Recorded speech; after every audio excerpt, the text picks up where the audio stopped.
Everyone, welcome to the YouTube channel. मैं by Jitendra Kumar और यहाँ बीएससी थर्ड सेमेस्टर के लिए केमिस्ट्री पढ़ रहे हैं, जिसमें आपकी यूनिट नंबर चल रही है 7 थ्योरीज ऑफ कोऑर्डिनेशन केमिस्ट्री। और थ्योरीज ऑफ कोऑर्डिनेशन केमिस्ट्री आपको पता है 2 पार्ट में थी, पार्ट ए और पार्ट बी।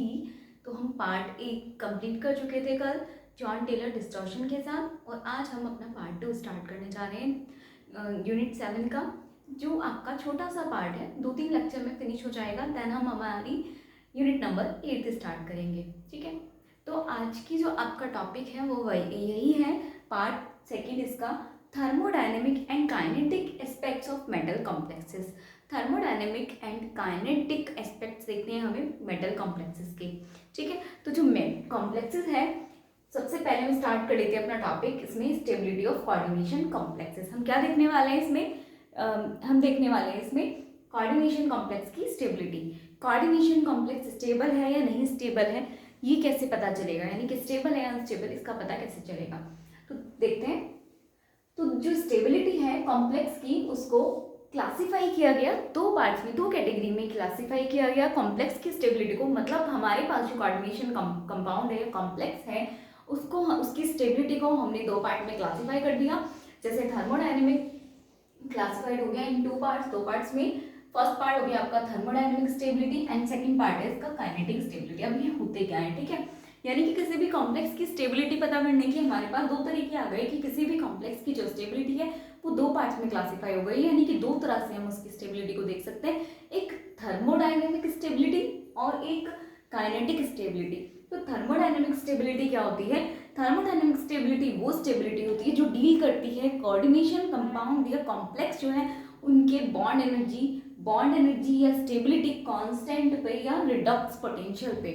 जबकि आपकी काइनेटिक स्टेबिलिटी जो है वो डील करती है किसी भी जो आपका कॉम्प्लेक्स है उसकी वो रिएक्शन किस रिएक्शन में जा रहा है, सब्स्टिट्यूशन रिएक्शन है तो उसकी रेट पर डिपेंड करेगी, रिएक्शन के रेट पर। कॉम्प्लेक्स जिस रिएक्शन में पार्टिसिपेट कर रहा है उस रिएक्शन के रेट पर डिपेंड करेगी उसकी स्टेबिलिटी।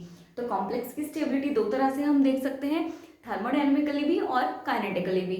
ठीक है, और थर्मोडायनेमिकली भी हमारे कॉम्प्लेक्स के स्टेबिलिटी के 2 तरीके हैं, या तो मतलब थर्मोडायनेमिक स्टेबल होगा कॉम्प्लेक्स या थर्मोडायनेमिक अनस्टेबल होगा। सिमिलरली काइनेटिकली स्टेबल होगा कॉम्प्लेक्स या काइनेटिकली अनस्टेबल होगा। अब कैसे पता चलेगा कि कोई भी कॉम्प्लेक्स थर्मोडायनेमिकली स्टेबल है या अनस्टेबल, या कोई कॉम्प्लेक्स काइनेटिकली स्टेबल है या अनस्टेबल? तो उसके लिए हमें आगे कॉन्सेप्ट पढ़ने हैं कि कैसे हमें पता लगेगा किसी भी कोऑर्डिनेशन कॉम्प्लेक्स की स्टेबिलिटी के बारे में। ये तो पता चल गया कि 2 तरह से हम उसकी स्टेबिलिटी को स्टडी कर सकते हैं, थर्मोडायनेमिकली भी और काइनेटिकली भी। लेकिन थर्मोडायनेमिकली भी 2 सिचुएशंस हो जाती हैं, या तो कॉम्प्लेक्स आपका स्टेबल होगा या अनस्टेबल होगा। सिमिलरली काइनेटिकली भी 2 पॉसिबिलिटीज हो जाती हैं, या तो कॉम्प्लेक्स स्टेबल होगा या अनस्टेबल होगा। तो नंबर 1 अपना स्टार्ट करते हैं, थर्मोडायनेमिक स्टेबिलिटी। ठीक है, चलिए स्टार्ट करते हैं थर्मोडायनेमिक स्टेबिलिटी। तो इस तरह की जो स्टेबिलिटी होती है, दिस टाइप ऑफ स्टेबिलिटी, यानी कि इस तरह की जो स्टेबिलिटी है वो डील करती है विद द प्रॉपर्टीज, लाइक किन प्रॉपर्टीज के साथ डील करती है? Like bond energy, stability constant. अभी देखेंगे स्टेबिलिटी कांस्टेंट क्या होता है, bond energy, stability constant and Redux potential. यानी कि इस तरह की जो थर्मोडायनेमिकली जो स्टेबिलिटी है वो डील किसके साथ कर रही है?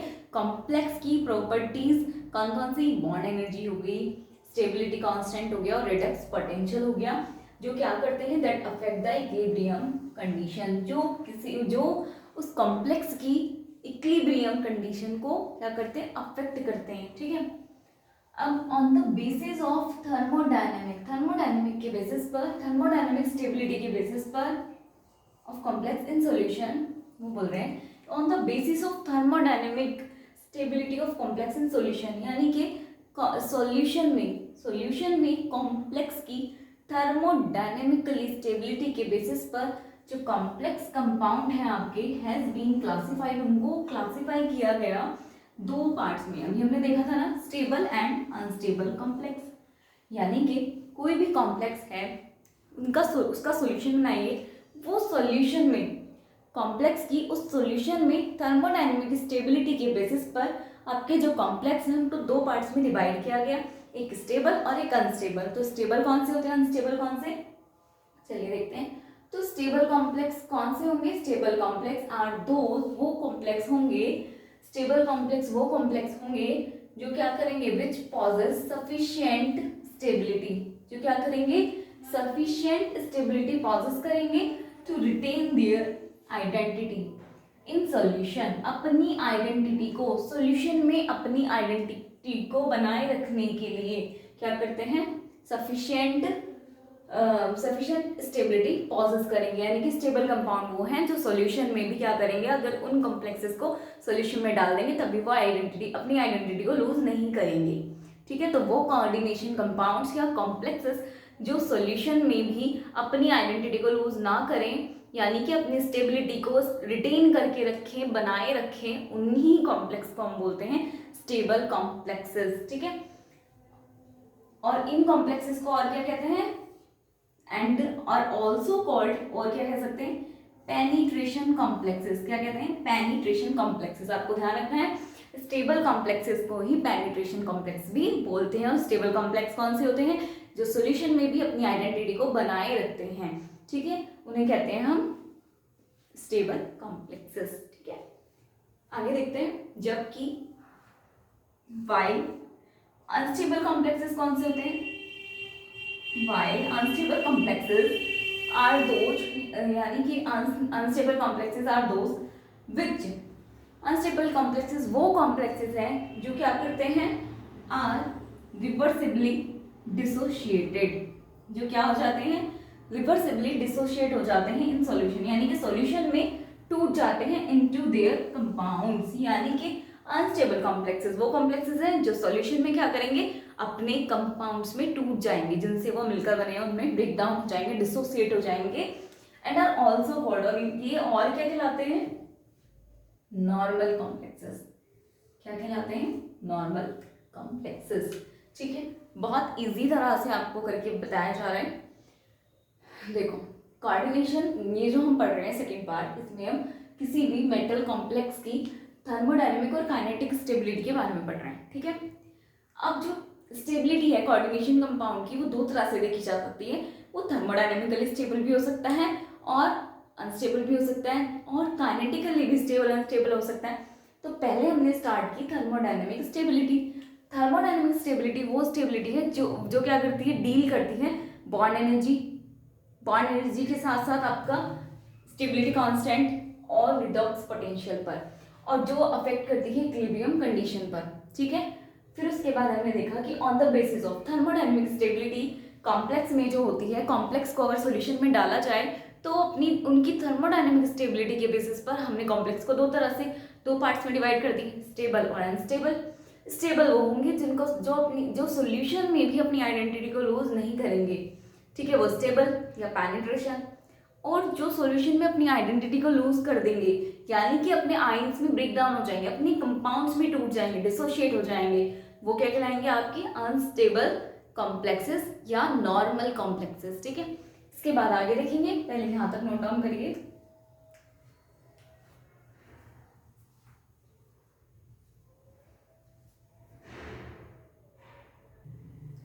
तो यहाँ तक तो आपने नोट डाउन कर लिया होगा। ये तो आपकी बेसिक इंफॉर्मेशन थी कि थर्मोडायनेमिक स्टेबिलिटी या काइनेटिक स्टेबिलिटी क्या होती है, और उसमें हमने थर्मोडायनेमिक स्टेबिलिटी को देख लिया। थर्मोडायनेमिक स्टेबिलिटी के बेस पर हम बता सकते हैं कॉम्प्लेक्स स्टेबल या अनस्टेबल है, और वो हम कैसे बता सकते हैं, कॉम्प्लेक्स का सोल्यूशन देखकर। ठीक है, कॉम्प्लेक्स ने सोल्यूशन में अपनी आइडेंटिटी को लूज किया तो अनस्टेबल, और लूज नहीं किया अपनी आइडेंटिटी को तो क्या होगा, वो स्टेबल।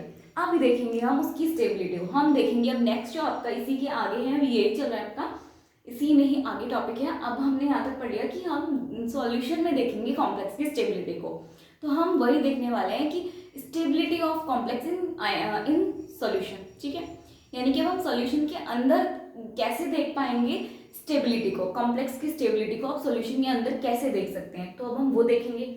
तो अब एक बात बताइए, मेटल और लिगेंड किस तरह से जुड़े होते हैं, इंट्रैक्शन के थ्रू जुड़े होते हैं। अगर मेटल और लिगेंड के बीच का जो इंट्रैक्शन है वो बहुत ज़्यादा स्ट्रांग हो जाए, मेटल और लिगेंड के बीच का इंट्रैक्शन बहुत ज़्यादा क्या हो जाए, बहुत ज़्यादा स्ट्रांग हो जाए, तो वो क्या सॉल्यूशन में अपनी आइडेंटिटी लूज देंगे, क्या वो लूज करेंगे, क्या वो डिसोशिएट होंगे? नहीं होंगे। ठीक है, तो जितना ज़्यादा मेटल और लिगेंड के बीच में अट्रैक्शन होगा, इंट्रैक्शन होगा, उतनी ही पॉसिबिलिटीज हो जाएंगी आपकी कॉम्प्लेक्स के स्टेबल होने की। ठीक है, तो आप इससे भी पता लगा सकते हैं कि मेटल और लिगेंड के बीच में इंट्रैक्शन या अट्रैक्शन फोर्स जितना ज़्यादा उतना कॉम्प्लेक्स स्टेबल, और मेटल और लिगेंड के बीच में इंट्रैक्शन जितना कम उतना ही कॉम्प्लेक्स के अनस्टेबल होने के चांसेस ज़्यादा।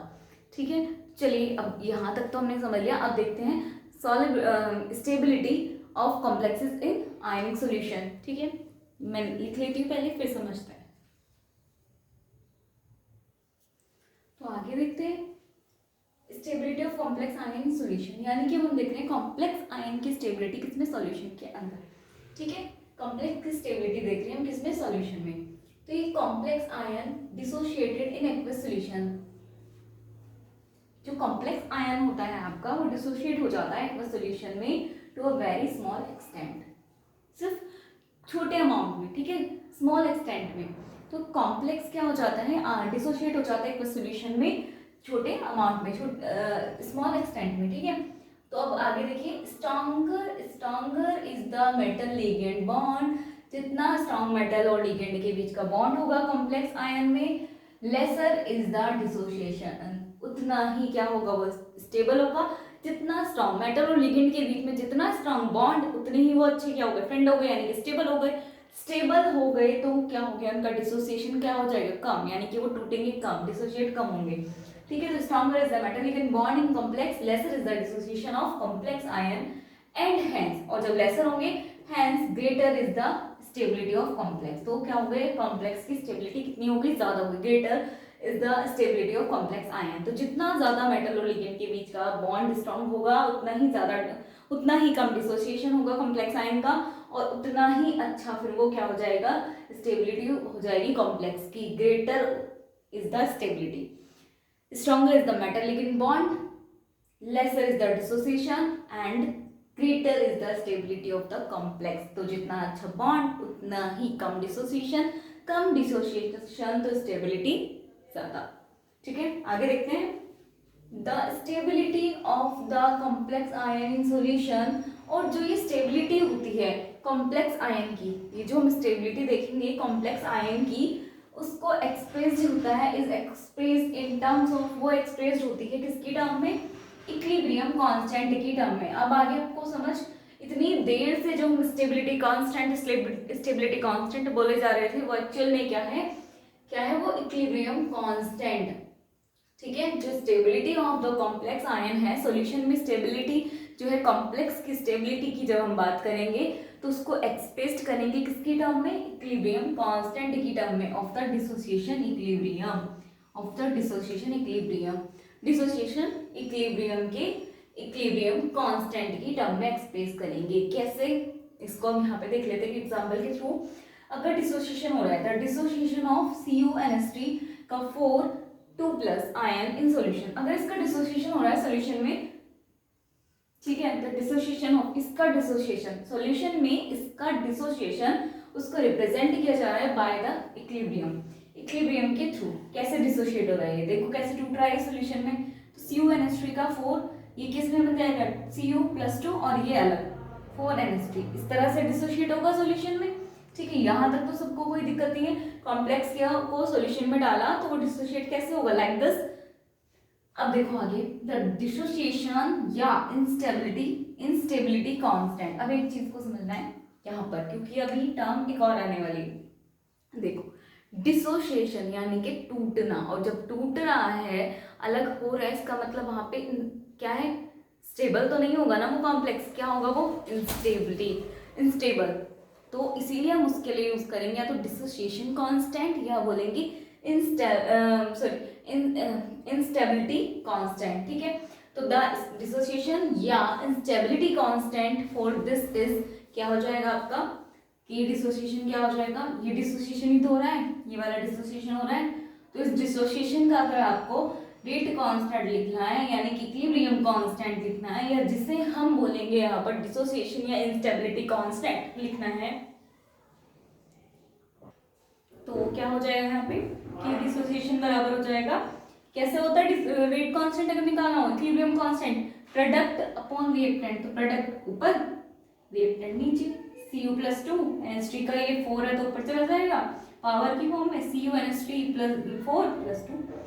ठीक है, तो अभी तो हमने किया डिसोसिएशन। अब अगर हमें ये फॉर्मेशन करना हो इसका, ठीक है, रिवर्स ही जाएगा, फॉर्मेशन करना है हमें इसका। फॉर्मेशन के लिए हम ये क्या यूज करेंगे, अगर कंपाउंड फॉर्मेशन हो रहा है तो वहां पर स्टेबिलिटी, फॉर्मेशन वैसे ही फॉर्म हो रहा है तो वहां स्टेबिलिटी, अगर कंपाउंड फॉर्म हो रहा है तो स्टेबिलिटी ज्यादा हो रही है उसकी, मतलब तो फॉर्मेशन के लिए हमेशा वर्ड यूज करेंगे फॉर्मेशन कांस्टेंट या स्टेबिलिटी कांस्टेंट, जबकि डिसोसिएशन के लिए हमेशा वर्ड यूज करेंगे डिसोसिएशन कांस्टेंट या इंस्टेबिलिटी कांस्टेंट। तो अभी हमारी एक ही इक्वेशन आई है डिसोसिएशन के लिए, अब हम लिखेंगे द फॉर्मेशन या स्टेबिलिटी कांस्टेंट फॉर दिस।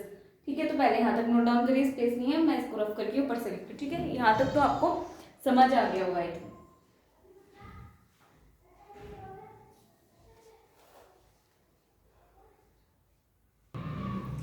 चलिए आगे देखते हैं। यहाँ तक मैंने रफ कर दिया था, ये देखो ये मैंने इसलिए लिखा रंग दिया इतना लाइन, यहाँ तक आपका हो रहा था। ठीक है, कभी आप कंफ्यूज हो रहे हैं, यहाँ तक आपका हो रहा था फर्स्ट तक, फिर उसके बाद हमने इधर ऊपर लिखा है। ठीक है, तो यहाँ 1 तक समझ आ गया आपका, डिसोसिएशन या इंस्टेबिलिटी कांस्टेंट आ गया। उसके बाद देखते हैं फॉर्मेशन का क्या होगा। तो अगर फॉर्मेशन हो रहा है, अब ऐसा भी तो हो सकता है कि सॉल्यूशन में क्या हो, ये कॉम्प्लेक्स बन जाए। ठीक है, तो अगर फॉर्मेशन हो रही है CuNH3 4+2 की आयन की सॉल्यूशन में, तो उसको रिप्रेजेंट किससे करते हैं, इक्विलिब्रियम एज फॉलोज। ठीक है, by the equilibrium as follows, उसको रिप्रेजेंट करेंगे इससे, Cu+2 मिलेगा, ये उसको रिवर्स कर देंगे। ये था ना, ये टूट रहा था, ये टूट के बना रहा था। अब क्या हो रहा है, फॉर्मेशन हो रही है, यानी कि ये आपके जो आयन से मिलकर क्या बना रहे हैं, ये कंपाउंड बना रहे हैं, तो हमने उल्टा कर दिया। और इसके लिए क्या निकालेंगे, फॉर्मेशन जब भी होगा आपको पता है स्टेबिलिटी क्रिएट होगी, तो इसके लिए फॉर्मेशन के लिए यूज होता है स्टेबिलिटी कांस्टेंट या फॉर्मेशन कांस्टेंट कह दो या स्टेबिलिटी कांस्टेंट। और डिसोसिएशन के लिए क्या होगा, डिसोसिएशन कांस्टेंट या इंस्टेबिलिटी कांस्टेंट, इस अंतर को समझना है। तो इसके लिए अगर हम स्टेबिलिटी कांस्टेंट निकालेंगे तो फॉर्मेशन रिएक्शन के लिए भी वही होगा, प्रोडक्ट अपॉन रिएक्टेंट। ठीक है, के तो वैसे ही निकालते हैं इक्विलिब्रियम कांस्टेंट, तो प्रोडक्ट अपॉन रिएक्टेंट। ठीक है, इक्वेशन नंबर 2 हो गई। अब अगर फर्स्ट और सेकंड इक्वेशन को क्या करें, कंपैरिजन कर दे on comparing equation first and 2 second, तो क्या हो जाएगा, देखो के फॉर्मेशन, जो के फॉर्मेशन आया है वो किसका रेसिप्रोकल आया है, के डिसोसिएशन का। क्या है रेसिप्रोकल, के डिसोसिएशन का। तो के formation is the reciprocal of के डिसोसिएशन। ठीक है, तो के फॉर्मेशन बराबर किसके हो गया, 1/k डिसोसिएशन। ये रिवर्स है ना, रिवर्स कर दिया ना, तो डिसोसिएशन क्या हो गया। ठीक है, अब एक और बात है, इसको और करके हमने इस तरह भी लिखा है क्योंकि के फॉर्मेशन को बीटा भी बोलते हैं, आपको ध्यान रखना है। के फॉर्मेशन को बीटा से भी रिप्रेजेंट करते हैं और के डिसोसिएशन को के आई से भी रिप्रेजेंट करते हैं। तो दोनों में से कोई भी फॉर्म आपको पूछी जाए तो आप बता सकते हैं के फॉर्मेशन बराबर 1/के डिसोसिएशन या बीटा बराबर 1/के आई। ठीक है, के आई क्या है, डिसोसिएशन कांस्टेंट, जबकि बीटा क्या है, फॉर्मेशन कांस्टेंट। ठीक है, ये हो गया आपका। इसके बाद यहाँ तक आपको लिखना है, यहाँ तक। ठीक है, ये पहले लिखा हुआ था, इसको एक बार यहाँ तक नोट डाउन करिए। यहाँ तक तो था आपका, ये और नोट डाउन करके ये आपका आ गया है रिलेशन फॉर्मेशन और डिसोसिएशन कांस्टेंट के अंदर। अब इसके नीचे लाइंस लिखेंगे कुछ, पहले एक बार यहाँ तक नोट डाउन कर लीजिए।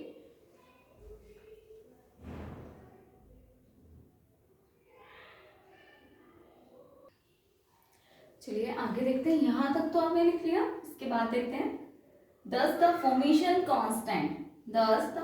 constant या stability constant is the reciprocal of the dissociation constant या instability constant। तो वही जो यहाँ से निकल के आया रिजल्ट हमने लिख दिया कि फॉर्मेशन कांस्टेंट या जिसे हम कहते हैं स्टेबिलिटी कांस्टेंट, वो किसका रेसिप्रोकल है, डिसोसिएशन कांस्टेंट या इंस्टेबिलिटी कांस्टेंट का। तो रिलेशन आ गया। उसके बाद देखते हैं हैंस क्या रिजल्ट निकला, hence higher is the value of stability constant. इससे हम क्या, जो ये आपका रिजल्ट आया है, इससे हम क्या पता लगा सकते हैं। तो देखिए, hence higher is the value of stability constant, तो जितनी ज्यादा स्टेबिलिटी कांस्टेंट या फॉर्मेशन कांस्टेंट बीटा की वैल्यू होगी, स्टेबिलिटी कांस्टेंट या फॉर्मेशन कांस्टेंट बीटा की वैल्यू होगी किसी कॉम्प्लेक्स आयन के लिए, उतनी ही ज्यादा क्या होगी, greater is the stability of complex ion. आपको पता ही है जितनी ज्यादा स्टेबिलिटी कांस्टेंट या फॉर्मेशन कांस्टेंट की वैल्यू होगी, यानी कि बीटा की जितनी ज्यादा वैल्यू होगी उतनी ही ज्यादा उस कॉम्प्लेक्स आयन की स्टेबिलिटी होगी। ठीक है, तो हमें क्या कर देखना है, सिर्फ बीटा की वैल्यू या K4, बीटा की वैल्यू या K फॉर्मेशन की वैल्यू देखनी है, यानी कि स्टेबिलिटी कांस्टेंट या फॉर्मेशन कांस्टेंट की वैल्यू देखनी है। जिसकी फॉर्मेशन कांस्टेंट की वैल्यू ज्यादा उसकी स्टेबिलिटी ज्यादा। तो वही लिखा है कि higher is the value of stability constant, जितनी ज्यादा स्टेबिलिटी कांस्टेंट या फॉर्मेशन कांस्टेंट की वैल्यू होगी बीटा की किसी कॉम्प्लेक्स आयन के लिए, उतनी ही ज्यादा स्टेबिलिटी होगी कॉम्प्लेक्स आयन में। और आप इसको दूसरे शब्दों में कह सकते हैं कि smaller is the value of instability constant, कि जितनी ज्यादा इंस्टेबिलिटी कांस्टेंट या डिसोसिएशन कांस्टेंट Ki की वैल्यू होगी उतना ही ज्यादा क्या होगा, कॉम्प्लेक्स स्टेबल होगा। ठीक है, ध्यान रखिए, जितनी ज्यादा फॉर्मेशन कांस्टेंट या स्टेबिलिटी कांस्टेंट की वैल्यू होगी उतना ज्यादा स्टेबल होगा आपका कॉम्प्लेक्स, और जितनी कम इंस्टेबिलिटी कांस्टेंट या डिसोसिएशन कांस्टेंट की वैल्यू होगी उतना ही आपका कॉम्प्लेक्स स्टेबल होगा। तो आप देख सकते हो higher value of formation constant और lesser value of dissociation constant, तब अगर किसी कॉम्प्लेक्स में ये है, किसी कॉम्प्लेक्स की जो डिसोसिएशन कांस्टेंट की वैल्यू वो ज्यादा है और उसकी जो किसी कॉम्प्लेक्स की फॉर्मेशन कांस्टेंट की वैल्यू ज्यादा है और डिसोसिएशन कांस्टेंट की वैल्यू कम है, तो हम कहेंगे वो कॉम्प्लेक्स स्टेबल है। और इससे अपोजिट अगर केस है तो वो क्या हो जाएगा, अनस्टेबल। आपको वैसे भी ध्यान रखने वाला है, इंस्टेबिलिटी कांस्टेंट आ रहा है वर्ड में, तो अगर खुद में ही वर्ड है, अगर स्टेबिलिटी कांस्टेंट की वैल्यू बढ़ रही है यानी कि कंपाउंड इनस्टेबल हो रहा है। ठीक है, स्टेबल नहीं अनस्टेबल हो रहा है, ये आपको ध्यान रखना है। ठीक है, और ये हमें इसका अभी आगे हम देखेंगे, जो टॉपिक नेक्स्ट आपका स्टार्ट होगा उसमें इसका यूज होने वाला है, इसलिए मैं आपको समझा रही बार बार बोल के। अब आप देख सकते हैं कि अगर आपको कोई भी कॉम्प्लेक्स दिया है, उसको पूछा गया है कि स्टेबल है या अनस्टेबल, तो आप क्या कर सकते हो, इस तरह से अपनी वैल्यू निकाल सकते हो स्टेबिलिटी कांस्टेंट की। ठीक है, स्टेबिलिटी कांस्टेंट की, और आप बता सकते हैं कॉम्प्लेक्स स्टेबल होगा या अनस्टेबल होगा। ठीक है, इसके आगे हम देखेंगे स्टेप वाइज फॉर्मेशन देखेंगे। स्टेप वाइज फॉर्मेशन वाला जो टॉपिक है वो हम इसे नेक्स्ट लेक्चर में देखेंगे। तो आज की क्लास के लिए इतना ही। Thank you and keep learning. इसको नोट डाउन कर लीजिए।